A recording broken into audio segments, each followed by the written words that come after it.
দেখুন কালকে না, গতকাল রাত্রির 7:40-45 নাগাদ ওর মা এরা বাড়ির পরিবারের সকলে আমার কাছে আসে, এসে বলছে যে ছেলেকে বিকেল 3টের পর থেকে মোবাইলে পাওয়া যাচ্ছে না, সুইচ অফ। আমি জানতে চাইলাম কেন, কী হয়েছে। তার শুনলাম যে ছেলেটি বিস্কুটের একটা কারখানায় চাকরি করে, কালেকশন করে 1,72,000 টাকার কাছে ছিল। ও নিয়ে যখন ব্যাংকে জমা দিতে যায় সেই সময় তারপর থেকে ওকে আর ফোনে পাওয়া যায় না। আমি সাথে সাথে ওখানকার যে ময়দান থানা, সেই থানায় আমি যোগাযোগ করি। তখন বলে যে হ্যাঁ, কোম্পানির একজন দেখেছে যে একটা বাইকে করে দুজন ওকে নিয়ে যাচ্ছে। তারপরে ওরা আরও অন্য কোথাও সিসি ক্যামেরায় ওরা দেখেছে যে ওকে দুজন মোটরসাইকেল করে নিয়ে যাচ্ছে, মোবাইলে সুইচ অফ। নৈহাটি থানার আইসিও এইভাবে আমি ওনার সাথে কথা বলে যোগাযোগ হয়, এবং বীজপুর থানার একসময় আইসি ছিলেন পাণ্ডেবাবু, উনি এখন ওখানকার এসিপি। তো ওনার সাথে আমি যোগাযোগ করি, উনি খুব হেল্প করেছেন, জেপি পাণ্ডে।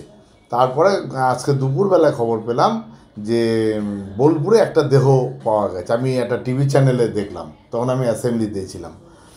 তখন ময়দান থানায় আবার যোগাযোগ করার পরে শনাক্ত হলো ছবিটা। ওখানকার আইসির সাথে আমি কথা বললাম ফোনে, কথা বলার পর বোলপুরের আইসির সাথে ছবি পেলাম। ছবিতে আমি আইডেন্টিফাই করলাম যে এটা অনিমেষ, ওর দেহ ওখানে। এবং আমার পাশের বাড়ির ছেলে আমার।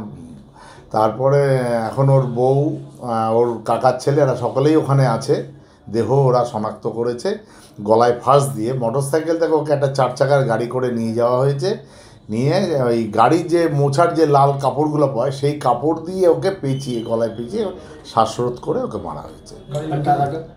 টাকাটা তো কোনো হদিশ পাওয়া যাচ্ছে না। আমার ধারণা টাকাটা নেওয়ার জন্যই ওকে এই করেছে। মেরেছে কেন, চেনাশোনাও হতে পারে, হয়তো চিনে ফেলেছে, মেরে দিতে পারে, এটা অনুমান করে বলছি আমি। আসল ঘটনা তো ইনভেস্টিগেশনে পরে করবে। আমি ওখানকার আইসির সাথেও কথা বলেছি, আমি কনফার্ম নই কোন ব্যাংকে। এটা ওই যে কোম্পানিতে চাকরি করে ওরাই বলতে পারবে। আমি কনফার্ম নই যে কোন ব্যাংকে যাচ্ছে।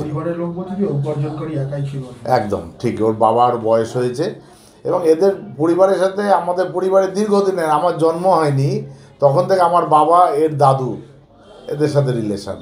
ছোটোবেলার থেকে আমার ওদের বাড়ি যাওয়া, ওরা আমাদের বাড়ি, একটা পারিবারিক সম্পর্ক ছিল। দেখুন, যে দোষী, আমি তাদের উপযুক্ত শাস্তি চাই, যেভাবেই হোক। দোষীদের এখনও পর্যন্ত গ্রেপ্তার হয়নি।